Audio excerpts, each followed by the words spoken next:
Welcome to Behind the Thin Blue Line, a Whisper in the Shadows podcast where I explore the human side of policing and law enforcement. I hope you're enjoying our conversations with former and current police officers and delving into the complexity of policing and how it affects the human side of police as a person. I'm Jason Somerville, and I was a Queensland police officer for nearly 14 years, as well as an undercover cop for 2 of those years. You will have been listening to my stories of my time undercover through my alter ego, Michael Bates. Well, I've decided it's time we heard from other cops and let them tell their stories. Today, I'm chatting with Greg Kingston, who is a current serving police officer in Australia and who also worked as both general duties and surveillance in the United Kingdom. Good afternoon, Greg. How are you today? I'm very well, thank you. And yourself? Mate, I cannot complain. It is almost time to sit down and watch the news. Yep. Thank you for agreeing to join the podcast and for agreeing to have a chat about your policing experiences. You're welcome. Now, what I always like to do is start off with our guests giving us a brief overview of their career to date, where they started, what they did, etc. Given you've got two careers, I guess we'll start at the beginning and work to where you are now. Yeah. So I joined Kent Police in England in Yep. 1998. I was just approaching 26 years old at the time. And I worked at two police stations doing general duties policing Dover, which is a port town, closest port to France, to Yep. Europe. So that was very busy. And then my partner and then wife, Katie, was a police officer in London. So we made the decision to move closer to London, and I then moved up to a police or a town called Dartford, which is nearly an outer suburb of London now, but very close to London. So again, very busy. When you say very close to London, so we're mm, talking 2 hours or? no, we're talking 15 minutes, Oh, really. okay. You could be in one of the outer boroughs of London in 10 to 15 minutes. Okay. So quite a lot of cross-border crime between both Kent criminals going into London and then Yep. London criminals coming out. Okay. Um, so yeah, the 4 years general duties. During my time at Dover, we had a guy come to our team, our general duties team, that had uh, been on the surveillance team. Yep. Um, and while he wasn't very forthcoming with a lot of information, as I'm sure you and the listeners, viewers can imagine, it piqued my interest um, to follow that, if I could, follow that kind of career path. Is And there a reason he wasn't very forthcoming about? More because of they're quite secretive about the tactics that they use, Yep. and some of the operations were still ongoing, particularly where we were working. So he didn't want to give away who we were looking at, because you know what general duties coppers are like; they like to get involved in stuff they shouldn't do. So Yeah, and gossip. yes, exactly. So he gave enough away that piqued my interest. Yep. Oh, so he was actually still working there. He's not like he came back to general duties. Yeah, no, he came back to general Oh, okay. duties. Yep. So he had been a surveillance officer, was kind of winding down and just wanted something a little bit more consistent time-wise, Yep. and came to general duties for his last few years. Okay. Um, so yeah, I was quite fortunate that a sergeant on promotion came to my team at Dover from the intelligence unit. And we then worked extremely closely with the intel unit, which led to some it wasn't unauthorized foot surveillance, but we would do some operations in the town, Yeah. and we ended up catching one of the better known local drug dealers with a fairly substantial amount of heroin, and again that just kind of really piqued my interest and wanted or made me want to pursue a career, or certainly a position with the surveillance team.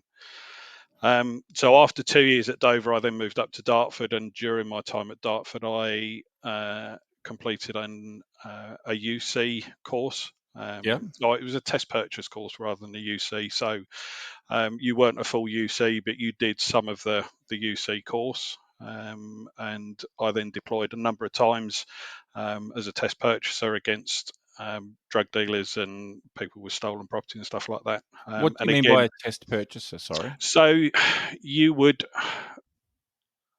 almost you would pretend to be someone you weren't, Yeah. as you've said previously, Yeah.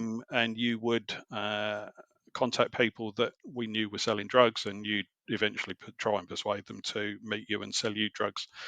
Or you'd go to, stolen cars. People were selling them on what the Facebook wasn't about them, but you get wind of people that were selling Yep. stolen cars, so you would go along and have a look at the car and find out where it came from, etc., and just build up that evidence picture. And if you ended up buying the car, you'd drive away with it, and that was your evidence to then go back and arrest them.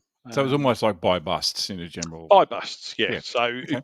a very short term, almost a very short term UC role. Yep. Okay. But Did you there would enjoy that? be. I did, yeah. Unfortunately, well, so fortunately or unfortunately, I was deemed what was probably a little bit too clean cut for the heroin trade. Yep. Um, so I never really went against heroin. So it was more cocaine, the higher end drugs, cocaine, ecstasy, that kind of thing. Yep. But the test purchases I did, were for not reasonably high end cars, but some certainly nice cars. But on one occasion, I got scruffed up as a gardener and went in and bought £1,000, so a couple of $1,000 lawnmower, which had been stolen from a local place. And we knew this place was selling dodgy gear, so it Yeah. wasn't just lawnmowers. It was generally that kind of stuff, but it was a dodgy second-hand place. Um, but the unit that ran the test purchase team was also part of what was called the Central Operations Group, which had the surveillance team under its banner as well. Yep.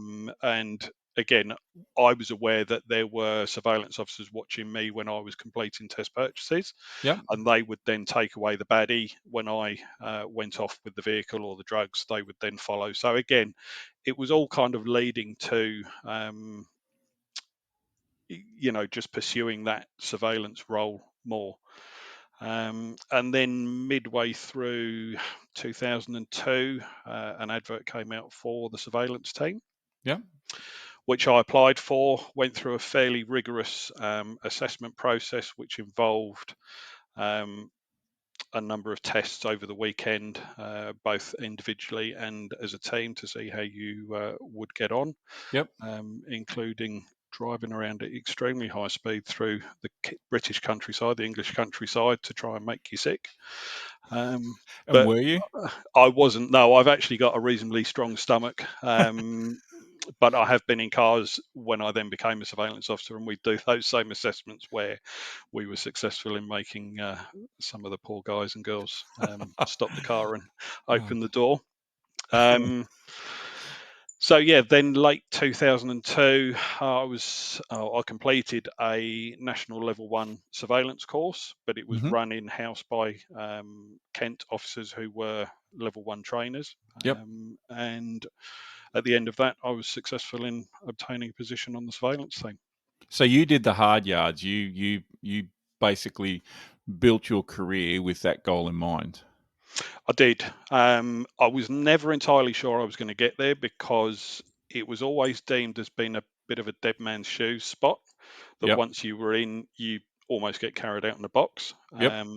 or it was jobs for the boys. So if you knew someone that knew someone, or that kind of thing, then you were more likely to get a spot. But they struggled for a time to get officers to join the surveillance team, and it kind of opened out a little bit more. And some of those of us that thought we might never get there got there, and I stayed for 12 years eventually. And now you're currently sitting in. I'll let you decide whether you want to say which state Yeah. and where Yep. where you're sitting. How did that all come about? So my mum's Australian. She was born and Yep. bred, raised in Sydney. Yep. She left on a boat with a friend of hers in the late 60s. Met my dad in Canada. They got married and ended up living back in the UK. So I've got or had Australian citizenship from birth. Yep. I've visited a number of times through the 70s, 80s, and 90s. And I came out after I'd finished school in the early 90s Mm. and spent a good number of months in Sydney, and eventually went back. It was kind of tight. It was a recession time. Things were quite tough. Yep. So I went back to the UK, but always kind of felt that I wanted to come back and at least try and live in Oz if I could. Um, but then, as I said, joined the police, mid 20s, and life just gets under you then, doesn't it? You're working, you then get married, you buy a house, you have kids, and you kind of think, well, it's never going to happen. And I just chanced to see a friend on Facebook, of all things, in WA uniform, which is where I am. Yep. Um, and I hadn't seen him for a number of years because my role in surveillance, and he, as it turned out, been out here. And we reconnected, and he was actually applying to come back to WA again. He'd been out here once and left the police here, gone back to my old force in Kent, Yep. and was applying to come back out. And I went home from work one day and said to the wife, "What do you reckon about moving to Australia?" She'd never been before, but said, "Yeah, give it a go," kind of half tongue in cheek, thinking, "Yeah, it'll never happen." And a few months later, we were getting on the plane with two kids, and here we are, 10 years later. Yeah, because WA Pol, they went through a really lean time of getting people, and the only people they could get were qualified people from the UK, which meant, Yep, and I don't mean this in a bad way, that just about anyone who applied from the UK, provided that you didn't have any real issues. yep, QPOL did the same thing, and VicPol did the same thing as well. yep, You got a job basically. yes, yep. Um, so yeah, again, it was a relatively rigorous assessment process. Yep. I was initially told, because I'm an Australian citizen, that I would have had to come to Perth, but I must have said something right to one of the recruitment ladies, because they managed to fit me on the assessment process in London. So we had a fitness test and interview. We then had to do exams as well, so the problem solving, English and maths, Yep. which I believe they've got rid of now. Um, Oh, have they? Yes, yeah. It Oh, literally, I think it is an interview. You have to do a psych test, the fitness test, and complaints history, and if you pass all of that, you basically get a It's, visa nomination. it's not like you need to be able to understand English or reason or anything like that, is it? Not really, no. But I wonder whether part of that is, they're lowering standards to maybe increase the numbers.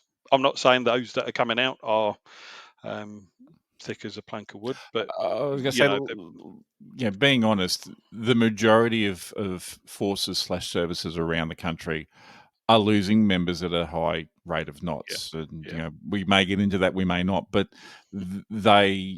there is a, a huge attrition rate for a number of reasons. So I guess yeah. when that happens, you have to lower the standard. I mean, when I went through, the standards were lowered because they had to have an intake of 400 people. Wow. Yep. Now, is that how I get in? Some people will say yes, other people will say no. Um, but we had people in there who openly had juvie records and those sorts of things. They got weeded out over the 12-month process, but still, that's how far the standards had dropped, because we were taking people, just about anyone, because they had such a huge Yeah. intake. Now, Yep. question in regards to the difference between the policing. Obviously, in the UK, when you're in uniform, you don't wear a firearm, a sidearm. No. No. The Here only in thing I Australia, had, yes, yeah, the only thing I had when I initially joined was a metal stick and some Herty pepper spray, and that was it. We didn't have tasers, and in fact, I believe not every copper in the UK carries a taser still. wow. It's There might be two or three on the team that are trained and authorised to use it or carry it anyway. So, and I think that's where a lot of UK coppers succeed in coming over to Australia, particularly because Yep. without that use of force option, i.e., firearm or taser, you've got to use your mouth to get out of a lot of situations. It's all well and good having a big metal stick and a bit of spray, but it doesn't work on everybody. So you had to be good at talking to people to get yourself out of situations or resolve a situation. And I remember going through the interview process for WAPOL in Australia House in London, and I had never had a complaint when I applied to join WAPOL. So 16 years in the police, never had a Yeah. complaint. And the inspector there said, "How the hell have you got through?" And I said, "Well, I always wanted to come in with the attitude that I want to treat people the way I would expect to be treated. So I was never one that was going in fists up, ready for a fight. I would Yeah. always want to talk to people and find out what and why and how we could help, or what was going to be the easiest way to get people in the back of the car or whatever. It didn't always work, but you give it a go, and if it succeeds, then it's a better situation, I think, than just going fist in and having all sorts of problems. Oh, most definitely. How long have you been in Australia now? Sorry. 10 years. Have you had any complaints? Uh, I had one. Yeah. Stupidly, it was when I was on liquor enforcement, Yeah. and we were dealing with a situation outside a nightclub, and it got quashed. To be honest, it never went anywhere, and it was just about the way that these people have been spoken to. It wasn't a use of force issue. No, no. And I guess where I was going with that was Mm. that it seems to me that here in Australia, people complain about the police a lot more for trivial things like, Yeah. you know, um, oh, they were rude to me. I had a complaint. I was lying on the ground struggling with a 6'8" Samoan. Hmm. And a girl came up to me and said, you know, "Oh, I think someone's stolen my phone." And I'm lying in the middle of the street struggling with this guy trying to Yep. arrest him, and I allegedly turned to her and said, "How about you fuck off?" Um, mind you, the video shows it clearly, but I still deny I said it. But the point is, do you know what I mean? It's like Yep. Yeah. there seems to be a lot more. What's the word? People do it because it, we've made a big thing out of it with the Yeah. various crime and misconduct commissions around the country. Yep. And I think people these days are too quick to make a complaint rather than actually looking at their own behaviour and thinking, well, maybe I shouldn't have pestered that copper while he was wrestling on the ground. Yeah, And did I deserve to be told where to go? Yeah, probably. But I'll yeah, make a complaint because it makes me feel better. yeah. Well, it is. You know what? It got looked at and they said, "Yeah, right, fair enough. Maybe Yeah. you shouldn't have sworn." I said, "I didn't. I told her to go away." Um, so now you're finishing up. You said very soon, I will be, yes. So probably end of September, early October, I'll be leaving Waypole. and why is that? Um, So my wife started a business in 2020, Yeah, which has just become more and more successful year on year. It's a canteen catering business that yeah, currently operates in 19 school canteens in the south of Perth area. yep, We're getting more inquiries all the time. So I'm part time at the moment, have been for the last 3 years. Initially to help out with my daughter who was diagnosed with autism around 2020 as well. yeah. And she had therapies through the school day that my wife couldn't always leave her work for. So we kind of reversed roles. She went full time, and I went part time, but I've kind of ended up working more for the business than running my daughter around. So um, So it's just it's easier to leave easily the police. yeah, it is. It's either I leave the place and come across and help my wife full time, or we pay someone to do what I'm doing. And given how much the business has grown and continues to grow, uh, it just makes sense for me to leave and take the opportunity uh, to go full time and run the business. And that's fair enough. I just want to circle back to something we were talking about in regards to the difference, not having a firearm and then Mm. having a firearm. Did that concern you when you first started working um, in Western Australia or Perth, that you had to carry a firearm? It didn't, and I think that probably goes back to the fact that I was an authorised firearms officer for my Oh, surveillance okay, role. yep, So I undertook firearms training in 2019 for the Glock. It wasn't a routine carry. It was only when we had intelligence that either the subject we were following or any associates of his had ready access to firearms that we would carry. And I think in the 5 years following my course, I probably only carried 5 or 6 times. It wasn't very regular at all. Okay. So But I it was was. used to handling and carrying a firearm. Yeah. Do you think it makes a difference to how the public interact with you?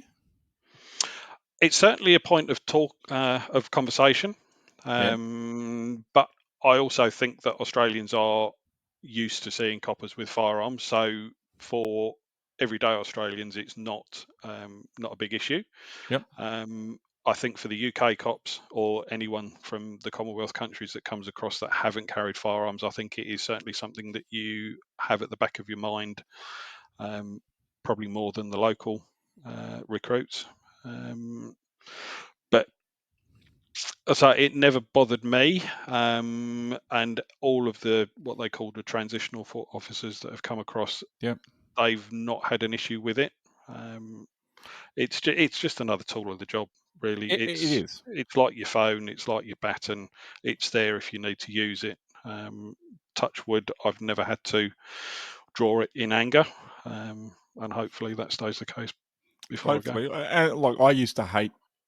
I what's the best way of putting this?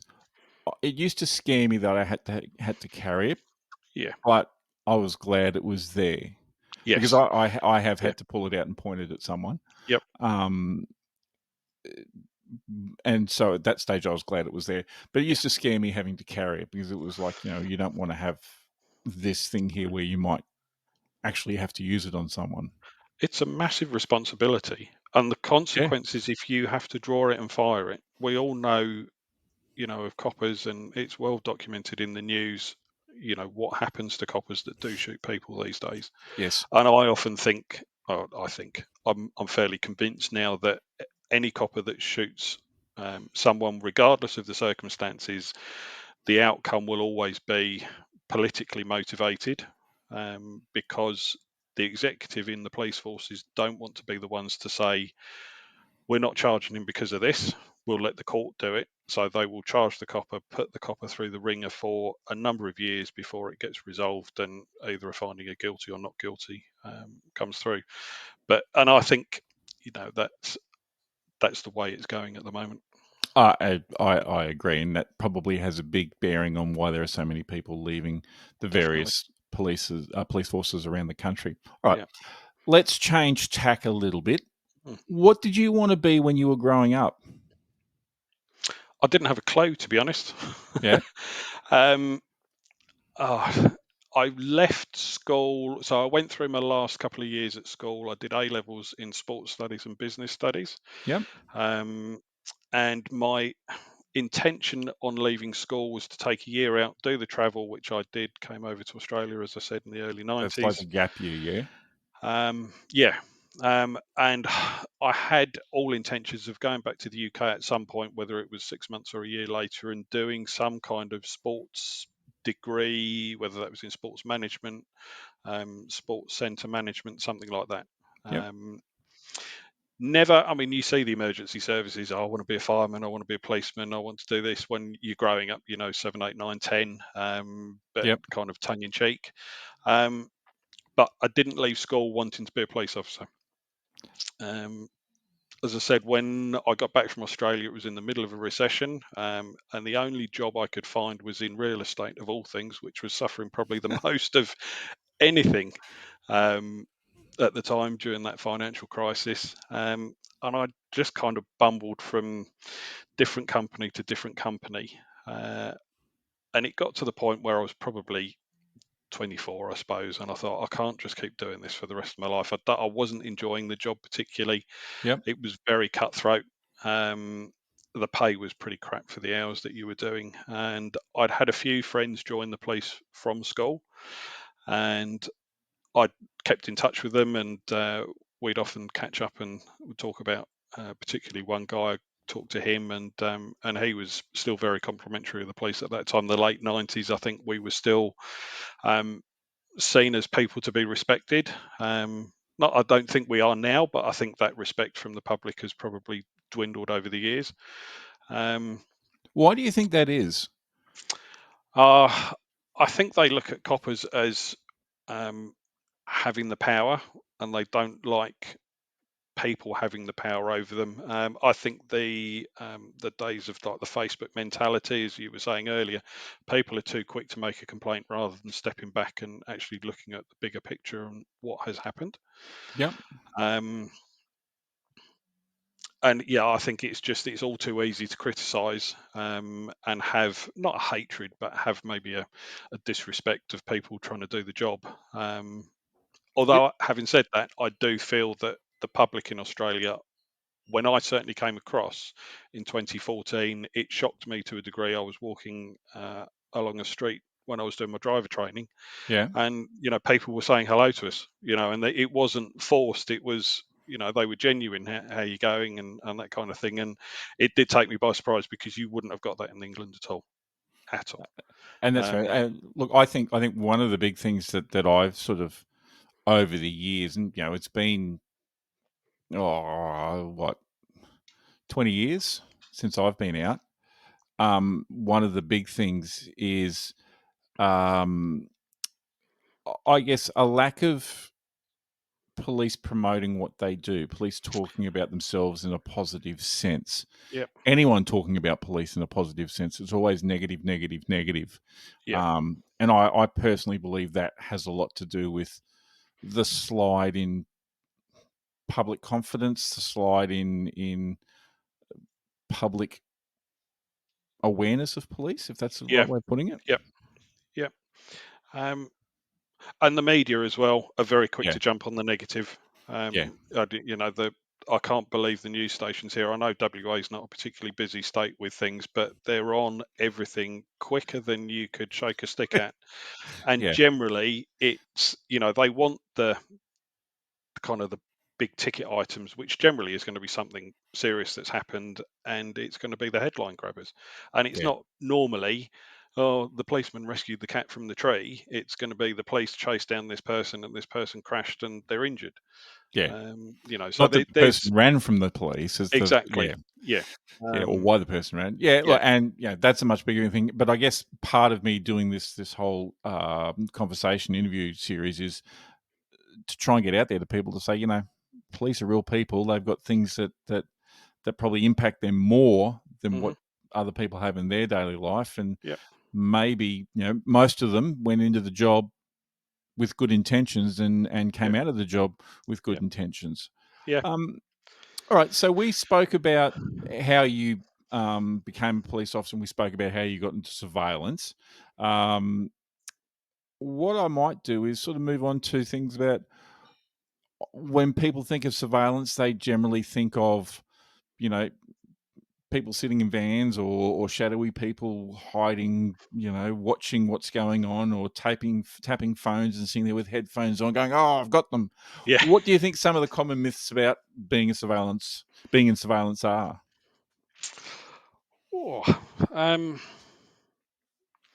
I think probably the biggest one is that um, you're always on the go. Yep. Your subject is always on the move and you never stop. Whereas in reality, you could sit in the car for 8 hours and read the paper, have a coffee, and maybe even close your eyes for a little bit of time and not see your subject all day. But there's stuff going on behind the scenes that um, will assist us to understand what the subject's doing and when things are likely to get busy.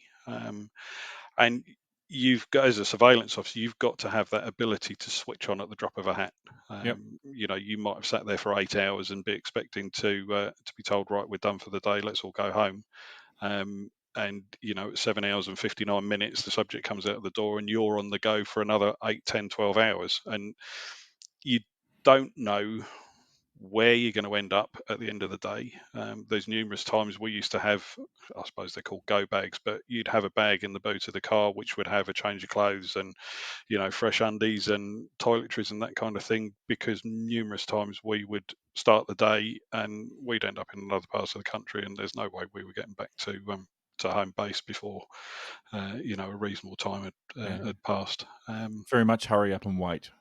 Definitely, definitely. But when it goes, it's the best job in the world. Yeah. It really was. Now, I know you've got some examples of that, and we'll come to that in shortly. I just want to explore a couple of other things. Cool. Breaking into houses, not breaking into houses, sorry. Okay, breaking into houses or entering houses and tapping, putting in phone taps, drilling holes in walls to put cameras in and that sort of stuff. Does that all happen? It did.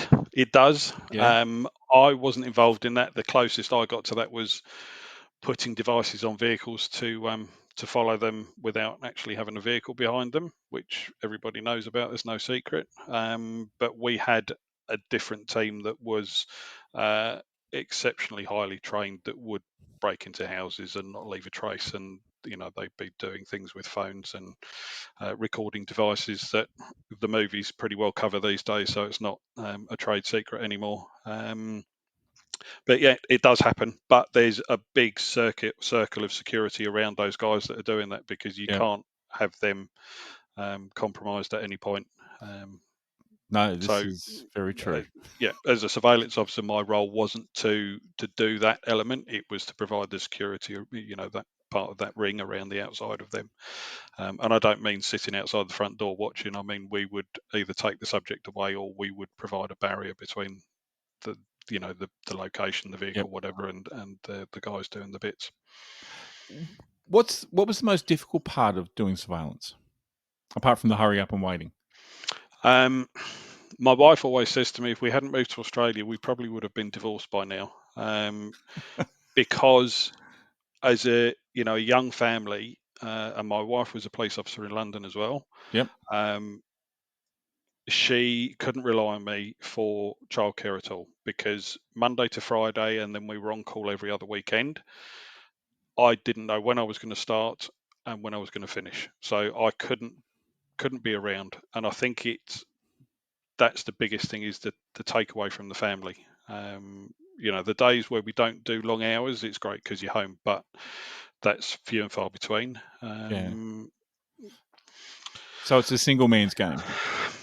It is, or you've got to have a very supportive partner. And I was very lucky that my wife was supportive. As I say, she was a police officer as well. But when our first and then second child came along, it was a big burden on her. Yep. Although she went part time herself, she was still travelling from where we lived into London, which was probably an hour each way for her minimum. Yeah. So she was working, 12-hour days, and then having to worry about the kids, Oh, and, the kids before she went to school, or sorry, work, and then when she got home from work. Um, so yeah, it's a massive impact on your personal life. And, unless you've got someone that can support you in the way that my wife did, it's really not a married stroke family person's game. no, and that's fair enough. Undercover's probably very similar. The undercover that we Yeah. did was probably very similar as well. Yeah. Um, what's something surprising you've learnt about yourself doing policing? Uh, I think maybe my resilience. Yeah. I'm not the biggest, toughest, roughest guy out there. I was never a fighter at school. I'd always rather walk away from something unless I had to. Yep. Um, but also my mental resilience going into it. I'd never seen a dead person. I'd never dealt with copious amounts of blood. I'd never had to kind of, as they say, you take someone's liberty and you get the sob stories, and probably a little bit of a softie, and you might fall for them every so often. Yep. Um, but I think you kind of have to detach yourself from the person that you are outside of work, and compartmentalize what you see at work is what work is. Yeah. And then, when you go home, you kind of keep that to yourself, unless, as I said, my wife was a police officer and she saw some pretty grotty things herself. So I was able to offload on her, as she was able to offload on me. But it's not something that you talk to your mates about, what you've seen at a road accident, or, someone Yeah. hanging out of a roof hatch with a rope around their neck, and that kind of thing. Um, so having been maybe a softie at school and growing up, that was one of my concerns, was how I would deal with those more difficult, darker issues that you encounter as a police officer. Yet still trying to remain, human with those that you have arrested, and you want to. I always wanted to be as fair as I could, Yeah. and I think I've achieved that through nearly 26 years, or over 26 years now. Um, You, but you yeah, meant, sorry, go sorry. on. It's like you see some things through this career that you don't anticipate you're going to see when you first join. It's one of those things that happens, but and that you're likely to see it. But when you do come across it, I remember the first time I saw a dead body, and it was an old lady in a nursing home. So it wasn't anything gruesome. It was Yeah. this little old lady lying in a bed, and all I could think about was my nana, who was about the same age and lived probably 10 minutes away. Um, Unfortunately, I could go and give her a hug after I'd been to that job. Yeah. But it's just, the first time you see it, it takes, a little bit of getting used to, and you do become a little bit, not blasé, Desensitized. desensitized, definitely. Okay, so and this is what I find really interesting. Um, how did you learn to cope with those sorts of? Okay, you become desensitized over a period of time. My first dead body was way worse than a little old lady in a bed dying at Yep. home, and my second was probably twice as bad as well. Um, uh, how did you learn to cope with those sorts of things? You talked about compartmentalizing. Was there anything else you did? At the time, I was fairly big into cycling, Yeah, and that was my release. So when I got the opportunity, certainly before kids, I would just get on the bike, and I would not punish myself, but I would push myself to the limit, just to kind of not exercise the demons, but just kind of wear myself out to the point where, I was absolutely exhausted. And that is exercise, really was my way of dealing with it, I think. was it exercise? And let me know if we get too deep here, because No, go. you were just talking about the fact that you did this until you wore yourself out and you pushed Mm, yourself. yeah, And my initial thoughts is that you did that so you were tired and you can get some sleep. yep, yep. And that, probably looking back now, that was probably exactly it. I Yeah, would go out and I would not hurt myself, but I would push myself to the point where I was physically exhausted. And I'd get off the bike and sometimes just collapse because my legs were gone. But I never found alcohol was a great help. no, I wasn't a big drinker, and still not a big drinker. I enjoy a drink, but it wasn't something that I turned to because I'd seen a dead body or dealt with a nasty situation. Um, and as I say, the exercise was the one thing that I used to just kind of get out and just get away from everything. It was me and the bike, and the fresh air. hmm And it gave me thinking time as well. I often find myself thinking back to either events of the day or previous weeks, even years gone by. And it was a good way of kind of decompressing as well, I think, because you could talk to yourself while you're riding the bike. You could work things through on your brain. I probably look like some kind of weirdo riding along before the days of Bluetooth stuff. Yep. Um, so yeah, it was just a good way of getting out and resolving the situation in my head before it then became an issue, at home or at work, or with friends. And now this question is probably more around being in uniform and everyday interaction Mm. with people, but working what you've done, you would have had to deal with people in different levels and different ways as well. Do you think that any of the things you've experienced has had an impact on how you've dealt with people? I'd like to say no, Yeah. because, as I said earlier, when I've put the uniform on, I've always wanted to treat everybody with the respect that they deserve, and I expect that respect back.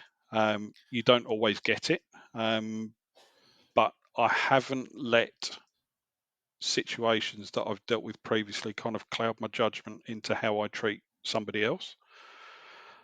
What Um, if you don't get that, and you've said, you expect yeah, respect back. yeah. If you're not getting that, what buttons does that push? um, And we it don't have certainly, to talk about this if you don't want. yeah, no, no, it's fine. It pushes the wrong ones for Yeah, sure. Because you're asking people to do things they're not doing it, or they're giving you a gobful of abuse. So I found at the beginning of COVID, it's a fairly good example, I think. yeah, My tolerance level, because I was in an office, I was working at firearms licensing.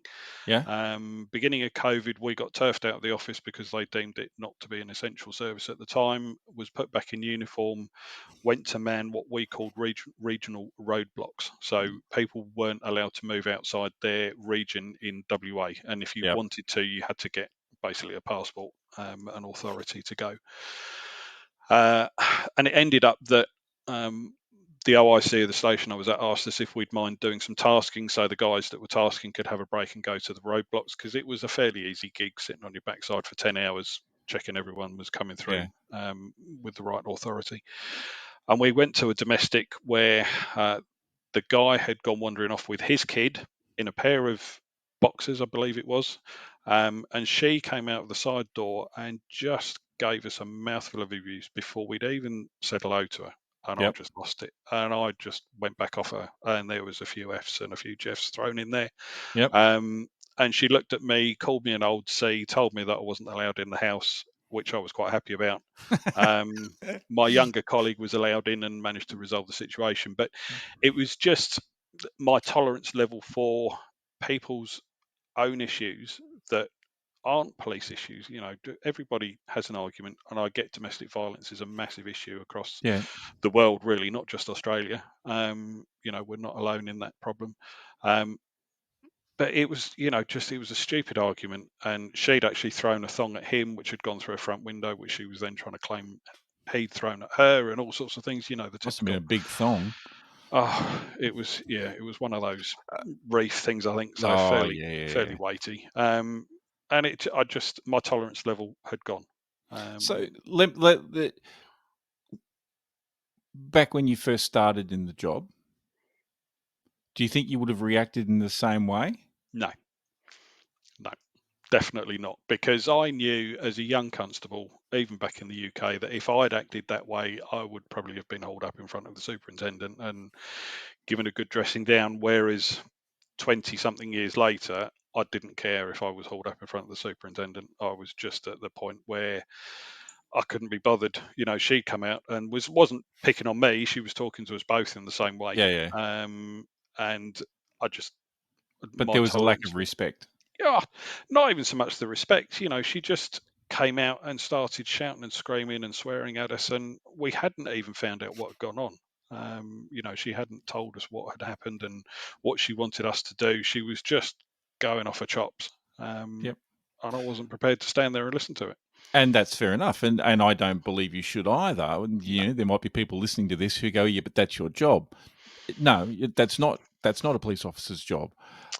Where I'm going with this is that, do you think, and this is something I've struggled with, that lack of respect is something that's built up over the years, that from not so much the dead bodies and that sort of stuff, but the overall lack of respect that police get shown in their job has developed a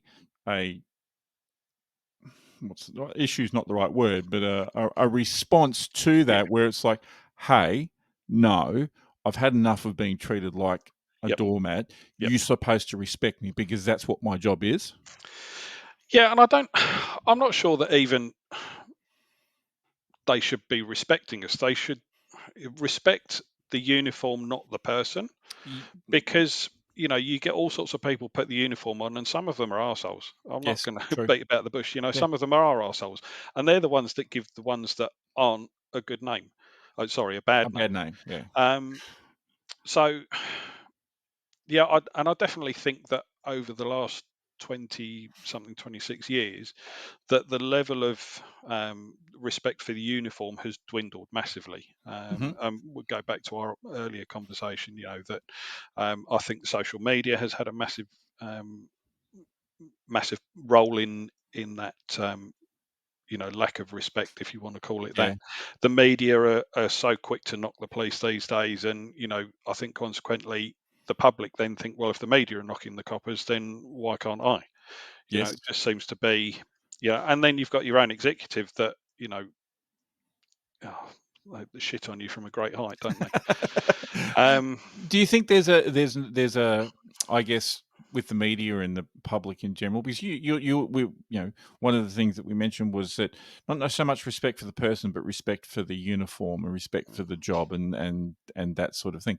Do you think that this whole lack of respect and this whole being, oh well, if they're doing it, we can knock them, is comes about because people just don't understand? Yeah, and I think you said it earlier that there's not enough that gets broadcast about what the police do from day to day. All of these programs you see on telly don't really scratch the surface. They show the the juicy bits, the bit Yep. that people want to see, the the good traffic stops, the highway patrols doing their bits and pieces.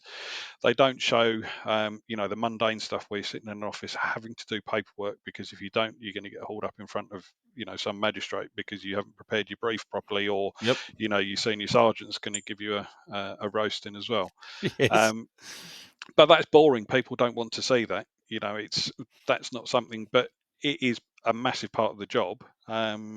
As is all of the other mundane stuff that never gets shown. And I think if the public were a little bit more aware of more of what we did, they might have a different perception.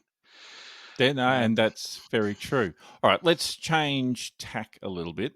yep. When you first started, what surprised you the most about policing? Oh, what surprised me most? Uh, Going back to the boring, the paperwork. Yeah, It was back in those days before computers were really, the late 90s. Computers were there, but they were fairly rudimentary. oh, you were Um, lucky. I had an electric typewriter, and well, and and nine briefs were 9 carbon copies that you had to turn around and make sure you got them the right way around. You had to yeah, start again. yeah. Yeah, no, I didn't have typewriters, but we were still, preparing our own briefs ourselves. Yep, Um, so yeah, I think the amount of paperwork that you had to do, even so, we had something called stop and search back in the UK, yeah, where you could, with reasonable grounds, you could stop anyone on the street and have a chat with them, and you'd build up your grounds to search them. Most of the time, you'd know what you were looking for. You're either looking for a druggie or someone with stolen property, um, or something similar like that. So, but you had to complete a raft of paperwork to justify your stop and search. Um, yeah, I think the level of paperwork was the biggest surprise. It wasn't all Gucci going out the street with the lights flashing and chasing after shoplifters or burglars or this, that, and the other, and yeah. rolling around and putting the handcuffs on and giving them "you're nicked, mate." Um, you then had, after all of that had happened, you then had hours and hours behind a desk, or staring at a screen, trying to get everything ready to a standard that was going to get a conviction. If you'd known that, do you think you would have joined? Yeah, I think so. I Yeah. think the the bad things that I've experienced, are far outweighed by the good things I've experienced. Okay. Now, usually around this time, I will ask you to tell some stories, and I know you've got a couple of good ones that you've alluded to. So I'll hand it over to you, and tell us about Cool. some of the things that you've done that you think are really interesting, or really people would like to hear about. Okay, well, this one is it's a surveillance job. When I was back in the UK, as we've talked about, I was on a surveillance team Yep. then. It was 2014 that this actual part of the operation happened. It was a long running operation. We'd been working on it probably on and off for the best part of 12 months prior to this actual week. Yeah. And it was a group, what we called a criminal network, same here, that was importing drugs from Europe into Kent. Generally, they were coming in on trucks across the Hmm. ferries into ports that weren't particularly well um, observed by the border force or anyone like that. So it wasn't the main one in Dover then? Wasn't the main one in Dover, no. There was a couple in Essex and further around the coast, going up the north there, that Yep. were predominantly cargo ports. And yeah, we'd worked our way through this criminal network, taking out lower players that we evidenced with either amounts of cash or drugs on them. And again, as a surveillance officer, we weren't involved in the arrest. We'd have teams that would go out and do the arrest, so Yep. we could remain anonymous. Um, but there was a pair not far from where I first policed, on the southeast Kent coast there, that were the kingpins of this organisation. So we had a phone call on a Sunday from the op commander, saying we need 6 people to bring the passports because we believe that subject A, I'll call him, is travelling to Holland to facilitate a drugs importation. Yep. And we had taken out the players below them that would previously have done that themselves. So that was the whole point of it, was to take out the lower players so that the big bods, the kingpins, had to do the Yeah. handiwork themselves. And that's what we'd succeeded in doing. So we turned up to work. So our teams were generally about 10 strong. Yep. We would normally have a motorbike with us as well, but they were a bit pedantic with the weather conditions, so we wouldn't always have them. Yeah. So we tipped up to work, and obviously we've now got, or we have still got, the ability to get on a train and you go through passport control, and the next thing you're in France or Belgium. Yep. So we anticipated that he was going to be using the Eurotunnel, hence the reason we were taking passports. So we had a briefing. We'd always brief in the morning about what we were going to be doing that day and what the crews were. So we were in situation on the subject's home address at 4:30 on the Monday morning. And the intel it wasn't specific enough that he was going on Monday, but we knew at some point in the next few days he was going to be traveling across to Europe. Yeah. Uh, it got to lunchtime, 1 o'clock. We hadn't seen him all day. And the guys that were, obviously there was a phone tap. The guys that were on the phone said, yeah, it's not going to happen today, so you might as well stand down, go home, get some sleep, come back for the same time tomorrow. So Tuesday comes, we're back on the plot at 4:30. We go till about 12:30, 1:15, again thinking it's not happening today. He then comes out of his house and he gets in his car, drives around the local town. We observe what we believe are probably minor drug deals, Yeah. and he then goes home. And we think, well, that's probably it for the day. He's done his stuff. But then about 5 minutes before stand down time, which the op commander had called at 1 o'clock, he came out with a wheelie suitcase. So we knew that we were game on at that point. Walked to the local train station and jumped on a train, and we had an operative in close that found out he was getting the train up to London to the international terminal. So our cars were fitted with covert blue lights and sirens. So Yep. those of us that weren't on the train, we put 2 on the train to control him up to London. Those of us that weren't on the train then blue light run up to other international stations on the route, and we managed to get to London before he did. So that was the whole team, plus we had 2 investigators that were travelling with us. Yep. They made some inquiries through the Met Police, who police at the international stations, and flagged his name. So when he bought a ticket, we were made aware of where he was going and what time train he was going to be getting. So we were then bought tickets. So for the 6 operatives plus the 2 investigators, we got tickets. We were assisted through security and X-ray machines because we were wearing, body Yeah. sets, covert body sets for our communications. Yep. Um, and bearing in mind, these trains are about 25 carriages long. Our tickets were 14 carriages behind him. He was up near the front of the train and we were 14 carriages back. So fortunately, the buffet car was the one in front. So we had two in the buffet car that were enjoying a Coke and a sandwich on the train through the tunnel.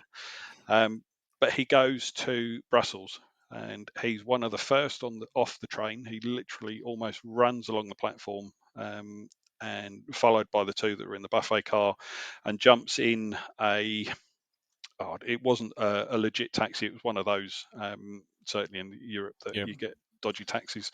Yep. So he jumped in that. The two that got off the train behind him jumped in one behind it and followed that taxi, and it took us to some dingy district in the back streets of Brussels. So the rest of us and the two investigators jumped in a legitimate taxi and ended up in this dingy area, and controlled a bar where he'd been seen going into. Came out about 30 minutes later, having wandered the streets for a good 5-10 minutes looking for something. And he then got in another taxi, and we then had a loss on him because we got no vehicles. Yep. But the investigators did a good job and had got bank records from previous trips of his and worked out that he stayed at this particular chain of hotels. So we all jumped in another taxi back to this hotel, and I went in to inquire about rooms for the night because we'd thought we'd lost him. And as I was at the hotel reception desk, he came down and sat at the bar and got himself a beer. So we managed to get rooms in the same hotel, but we were still anticipating that the following day he was going to be going to Holland. So we researched and found out that the train station opened at 5:30. So we, at this point, it was probably about 10:30, 11 o'clock at night. We still needed to debrief the day's surveillance. So we found a restaurant, had a bite to eat, and probably got to bed about 1:30, I would think. And we're then back up and ready at 5:30, covering the ticket office. And we had one in the hotel lobby, with a laptop, looking like they were waiting for a business meeting or something. So about 10 o'clock the following day, so this is now Wednesday, he came out, wandered around the local area, didn't make any moves towards the train station. And I should probably explain at this point. So our radios work on a digital radio network in the UK. So they Yeah. were absolutely useless in Belgium, except we had what was called the back-to-back operability. So we could talk to each other about 100 meters away, Yeah. but it was affected massively by things like electric power lines, train lines, buildings, the topography around. So Yeah. we really weren't able to communicate with each other. And the other thing is we didn't have charges for anything because we were only expecting to go for a day A and day. literally Yeah. be back. We were handing over to Dutch surveillance who were ready to receive him. So we had nothing. We didn't even have a change of clothes other than maybe a spare pair of jocks or something. So he wanders around, and early afternoon he actually walks out of the train station and meets with a English registered vehicle that hands him an envelope, and drives off. It was just literally a handover of an envelope, and he drove off. And later intelligence told us that that was a debit card that he'd been brought by one of the other players back in the UK because he was trying to hire a car, to get to Ah. Holland. And it also turned out that that backstreet dinge place that he took us to when he first arrived, they had dogged a car up there. But because Brussels is the head of, or the centre of the European Union, if you like, they're very strict on security, and this car had been sat for 2 weeks with no movement, so they picked it up and taken it away. So had That's he got that unfortunate. car, our day would have been, unless we'd managed to get a taxi that was prepared to go to Holland, our day would have been over even more quickly. Anyway, so going on, he went into a couple of car hire places and had obviously used what we now know was this debit card, Yep. but they wouldn't take it because they require credit cards. So He he wasn't having a eventually good day, was he? he wasn't having a good day, no, and he Mm. was constantly on the phone. And our guys back there were eventually coming through to us saying, he's trying to hire a car and he can't Yep. because he's got a debit card. The investigators made an approach to one of the car hire places, and they told them that there is one place or a couple of places will accept cash or debit cards. So we were still anticipating that he was going to try and hire a car, but eventually he went back to the hotel and sat down at the bar again and looked like he was in for the night. So we'd booked out of that hotel in the morning. So we Yep. were now without room. So we then had to go and find another hotel. We didn't really want to stay in the same hotel as him again. So we found another hotel a short distance away, but we're back on the ground at 5:30 the following morning. So this is now Thursday. to pick Did him you up go? if he went. Did you go to a place to buy some clothes? Yeah, so the op commander sent two of the operatives off. So there was five guys and one female. Yep. She was allowed to go off on her own and buy her own pants and bra, but they essentially Fair just enough. said, right, we've got a couple of guys that are probably XL, two that are large, and two that might be medium. So we'll just go and buy, 6 t-shirts of various sizes and 6 pairs of jocks that are various sizes, and pairs of socks to do us all. But the big thing about surveillance is that you need to change your appearance, and we only had one coat, we only had one kind of outer layer of clothing, so we were kind of really flying by the seat of our pants almost, because Yeah. we weren't able to change our appearances that much. But yeah, so we got clothes, but we're all running on fumes really, because we've had a very long day the first day. The second day, again, we were covering the train station until last knockings, which was about 9 o'clock at night. We then had to do the debrief again, um, and we were back again at 5:30 the following morning. So there was something that was applied for before we even left the UK called an Article 40, which it's twofold. It gives us the authority to deploy abroad, Yeah. but it also should not force, but certainly request the assistance of the police from the country that you're in. Yep. So the investigators got hold of the police in Brussels, and they basically told us where to go, but they might be able to bring us chargers for our radios, which it turned out they didn't fit. They didn't use the same stuff, even, trying different, those Yeah. charging that you Yeah. get Yeah. with multiple adapters on. So they didn't work. Um, so Thursday came. We're absolutely hanging. Myself and one of the other operatives was watching the train station, and lo and behold, mate boy comes out. We get the heads up that he's left the hotel, and he walks into the ticket office and buys a ticket for Bruges, which is on the way to Holland, but it's not the international train or the train that would have taken him to Holland. So again, we're on a magical journey, who knows where. So we all pile on the train to Bruges. We get off. Our man jumps in another taxi and disappears as soon as he's off the train. Two manage to get in the taxi. Sorry, not two, four of us. We all pile in the taxi behind and do the old film words of "follow that cab." Yeah. What did the And cab driver say when you did that? it was quite funny actually, because this cab driver was fairly switched on, and he was like, are you James Bond?" And it was like, "No, we're not James Bond. We need you to follow that taxi though." And he was doing a couple of red lights, which he shouldn't have done. And we said to him, "Look, don't get in trouble for us." And he turned around and pointed to the taxi sign, the authority that they have. It was laminated in his car, and he went, "Well, this feels like James Bond, because my taxi number is 007."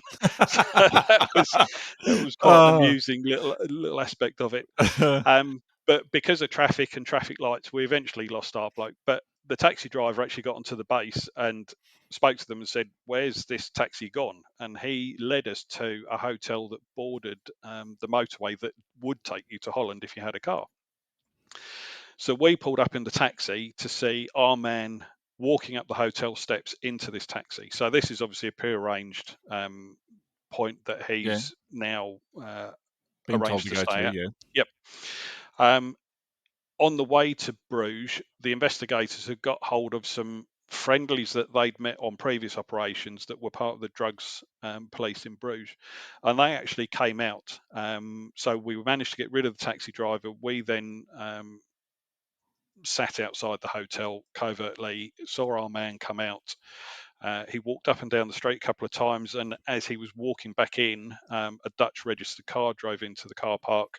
Our man went to the back and walked out with one of those, those big nylon laundry bags that are red and white Yeah. squares, Yeah. Yeah. blue, Yeah. one of Yeah. those. And it was obviously fairly weighty. So we're now thinking that he's obviously got the handover of what was meant to go in a truck in Holland, when, if should he have got there. Still didn't know whether it was cash or drugs, assumed it was drugs. But the Belgian authorities aren't allowed to just go on, "We think it's this." They have to go to a judge and get permission to, or they present the Yeah. circumstances and the evidence that we've got up to date. And the judge then says, "Okay, well, you can go and arrest him and see what you got."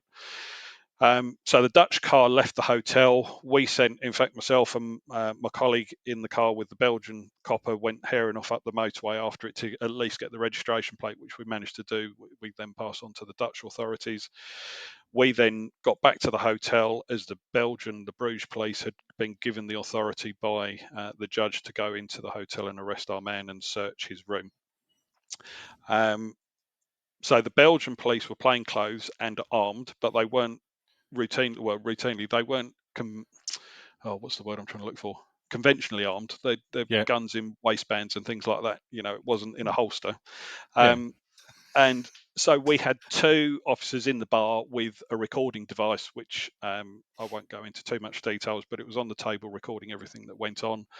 And this Belgian inspector walked into the hotel bar, identified our subject, grabbed him around the throat, pulled his gun from his waistband, pointed at his head, and this dark patch appeared at the pants area of our subject, and he was arrested and carted away. So the hotel manager, it turned out, was very friendly with a higher up in the Bruges police and was more than Yeah. happy to assist us. Told us which room our man had been in, and we then went upstairs to the hotel room with the Belgian police and searched the room. And I pulled back the curtain, and there was this bag that we'd seen being taken from the Dutch car, and we opened it, and there was 13 bricks of cocaine in there, which were a kilo each. And Yeah. at the time, the value I think was 2.1 million euros, whatever that equates to in Australian Is dollars. that So is that street value, or how much he would have paid for those that 13 was bricks? probably wholesale value. So that was uncut, fairly pure cocaine. So that Yeah. would equate to probably, if you cut it even 25%, you're probably looking at 8 to 10 million euros. So it was a fairly substantial seizure. Yeah. Um, what else happened? So on the Wednesday, our office had decided, because we hadn't got to Holland, that they were going to send 4 out with like a VW transporter. So at least we Yep. had some wheels. We had the ability to dump our bags, and they were going to bring out a load of coats that were hanging in the office, so that at least we got some chance of changing our appearance. So they left the UK on Thursday morning as we were getting on the train to go to Bruges. And after all of the search had been done, and we'd found and seized the bag of cocaine, and our man had been carted off, we were still had to debrief. So we debriefed everything, and we were enjoying a couple of beers when the guys from the UK arrived in their VW transporter and enjoyed some beers with us. What happened? What happened to old mate? He was so on the continent. They're fairly quick in dealing with things like this, and Yeah. within 2 months, he was sentenced to 13 years. Did Or he have more 13 years. time to spend? Like, was he charged with anything when he went back to the UK I at the end honestly of the don't know, 13 because years? that Oh, okay. happened in 2014. So it was about, sorry, that's my front door. That's okay. Um, so that happened 2 months before I was due to leave Okay. to come to Australia. So Would the I know, assumption be that that would happen though? That once I he would got let out? imagine so, yeah, because there were obviously crimes that were being committed in the UK with the rest of the network that we were investigating. Yep. But as a result of him getting arrested, obviously words got back to the UK, and the other head honcho, I think he and the other guy back in England were the two main ones. He then went on the run, and eventually, a few days later, his lawyer contacted the police, the investigators, and he gave himself up eventually because he knew that his time was up. His time was up. Yeah, Eh, um, That's a very, very full on story. it was. Yeah, I mean that's probably slightly shortened. It Yep. was. But that was the best job that I was ever involved in, because, as I said earlier, you never knew from one day to the next where you were going to be, what time Yeah. you were going to finish, and where you were going to end up. And to have ended up, in a foreign country with no backup really, the investigators that we had with us did a fantastic job of kind of contacting their counterparts in the Yep. UK, and then liaising with the Bruges police when we got to Bruges. Um, but we were just absolutely shattered. But it was the first operation that Kent Police had deployed abroad. Yeah. Given that we're so close to the continent, it was the first time the surveillance team had gone abroad. And to manage to maintain control of the subject when we were without, communications. Realistically, we were almost reverting to the old school hand signals at times. Yeah. Um, and my wife might burst into the room because I've just heard her come home. That's okay. So yeah, no clothes, no communications, very little backup. And although we got that Article 40 in place, the Belgians weren't particularly forthcoming until we got to Bruges. So, but to top things off, we then had to get back to Brussels to get the train back to England, back to London. And being a Friday afternoon, it was heaving. We All couldn't get packed. seats. We managed to get, I think, 4 seats on the first train, Yeah. two on the next, which left two or three of us there. Um, Couldn't yeah, drive two of back in us the there. transporter? No, well, that was full with the operatives that had come out. Oh, So okay. Yeah, fair they enough. went back. Um, and it got to the point where we were offered first class seats for something like $2,000 a go. It was £1,000 each to upgrade Yeah. to first class, which, as much as we'd done a good job, I'm not sure management would have been too keen. So we ended up in what's called the sin bin, which is where the coppers sit when they're transporting prisoners. So one of the seats was basically just a bench and extremely uncomfortable, and there was three of us, and we basically just rotated it every half hour. We'd change seats. How long's the train trip? It was about 2 hours 20 minutes. Fair enough. Well, So that it wasn't wasn't too too bad. bad. But No, that's a great outcome, and it was a fantastic operation by the sounds yeah, of things. yeah. Um, I a couple of things I sort of want to go over, but Mm. I guess one of the things I want to talk about is if someone came to you for advice to join the job, what crucial trait do you think someone needs to join the job, and what advice would you give them? Difficult in this day and age when there's so many leaving, but there's still plenty of good people out there that do want to join.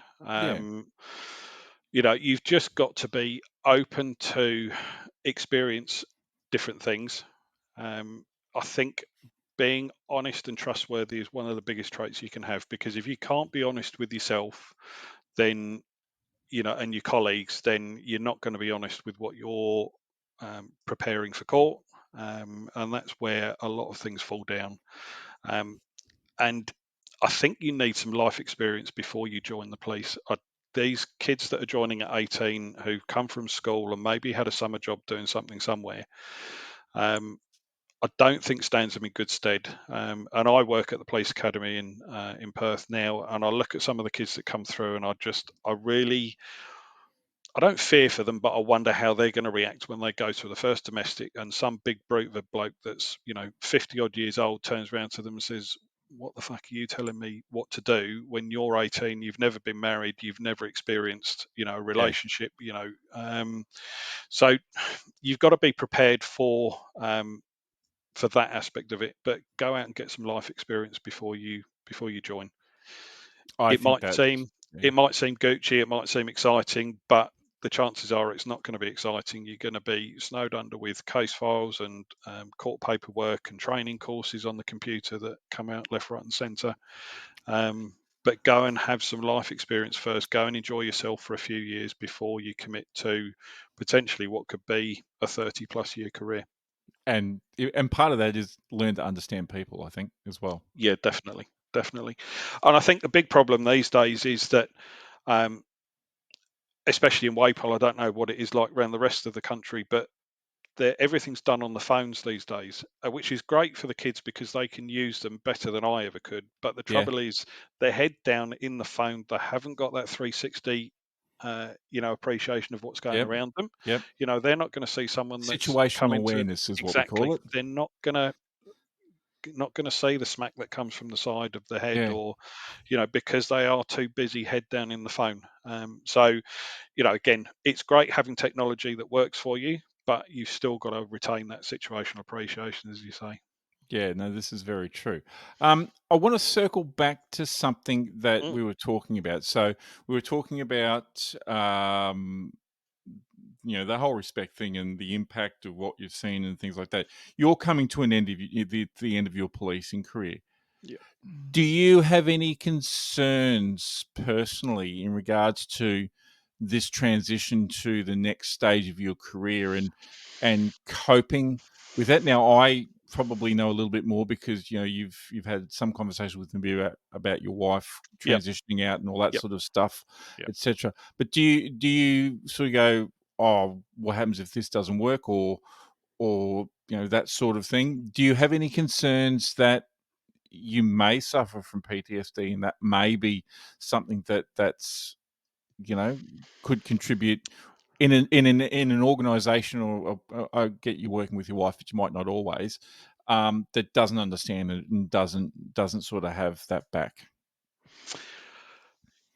I think the biggest thing for me leaving is kind of it's not anxiety, but it's that leaving something that you've known for what will have been the best part of 27 years when I eventually Yep. go.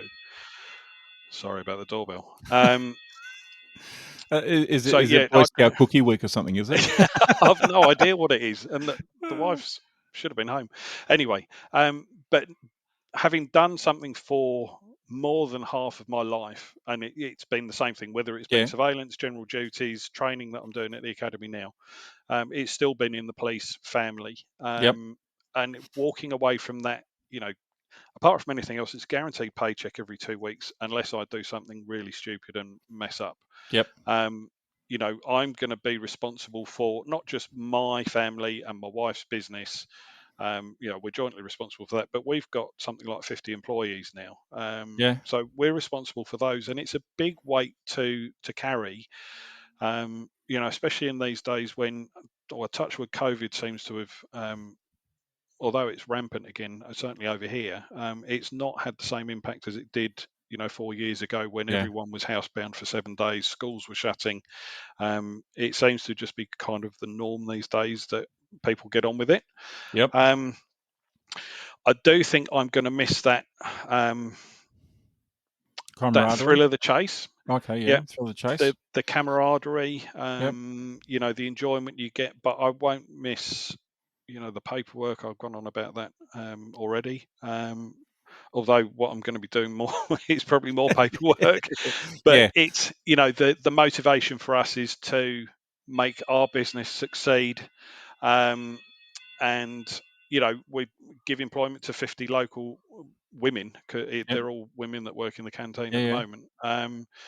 moment. So that's our motivation. And the feedback that we're getting from the schools that we're in, especially one that we've just opened recently, is great, and it's a great motivator.